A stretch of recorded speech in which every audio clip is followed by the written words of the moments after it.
Namaste all, this is Abhik Ganguly here.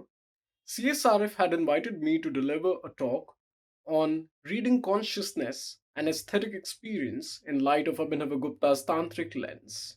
In this paper, I explored the concept of aesthetics as espoused by the 11th century Kashmiri Shaivite master Mahamaheshwar Acharya Abhinav Gupta. This talk is extremely crucial for all those students who are interested in Indic traditions, Indian theatrical traditions, and Indic knowledge systems.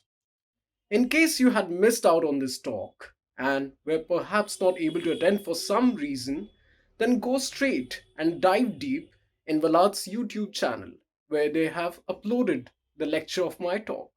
Namaste.